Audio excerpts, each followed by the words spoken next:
Ukraine's President Volodymyr Zelensky has accused Russian forces of committing genocide in towns near the capital, Kyiv. He described the war as the torture of an entire nation. There's been condemnation of Russia from leaders around the world, including the Prime Minister Boris Johnson. But the Kremlin is continuing its offensive in the east of Ukraine. Simon Jones has the latest. The withdrawal of Russian forces from areas around Kyiv reveals the destruction and a mounting death toll. More than 400 bodies have been recovered in the region, according to Ukraine's prosecutor general. Civilians apparently indiscriminately killed in the street by retreating Russian soldiers. Residents of the city of Bucha have witnessed unimaginable horror. I'm so worried. I'm already 90. I shouldn't have lived to see this. These satellite images from Bucha are said to show evidence of a mass grave in the grounds of a church. It's a bleak landscape.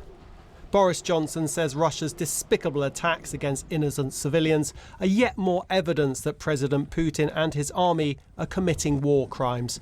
The Ukrainian president says it has to end. I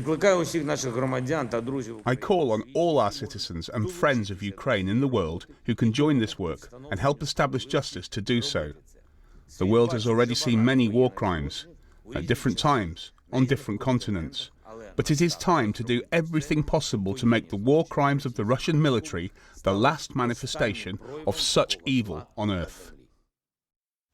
Russia's military focus is shifting to the east of Ukraine.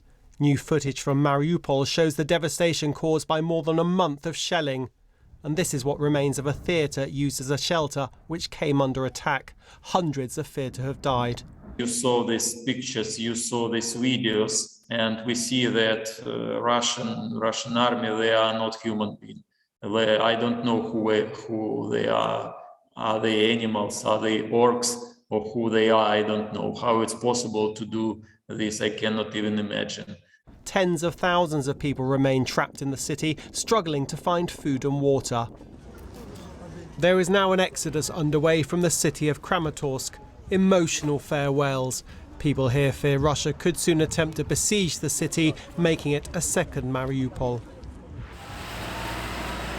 In Moscow, some buildings display the letter Z, a symbol of support for what Russia has always labelled its special military operation. Despite growing outrage, Russia says the grim images emerging from cities like Bucha are fake.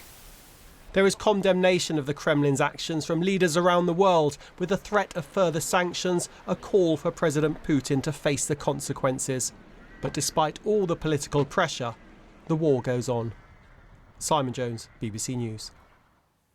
Our correspondents Emma Vardy in Lviv in western Ukraine and Jenny Hill in Moscow gave me this update on the conflict.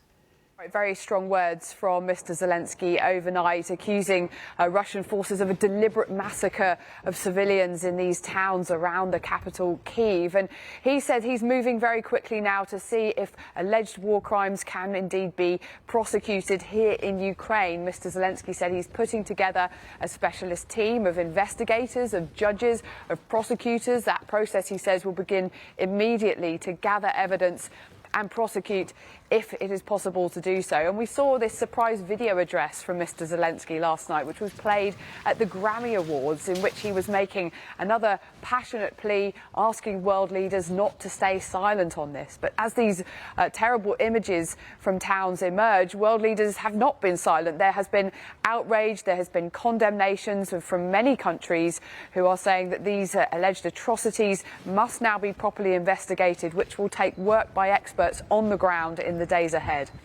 Yeah, meanwhile, Jenny, the response from the Kremlin saying that these images are propaganda prepared and created by the West. Yep, Moscow says that all of those reports, all of those images, all of that footage are all fake news. They've accused the Ukrainians of having staged the scenes that you've seen broadcast from Bucha. The Ministry of Defence here has said not a single local resident of Bucha suffered from any violent action. On the contrary, its troops, it said, have taken humanitarian aid to the settlements all around that area. And not only is Moscow accusing Ukraine of staging fake news. It's demanding a meeting of the UN Security Council to discuss what's happened. It says that Ukraine has perpetrated a blatant provocation designed to escalate tensions and to disturb peace talks. Peace talks, of course, which are due to resume in an online format later today.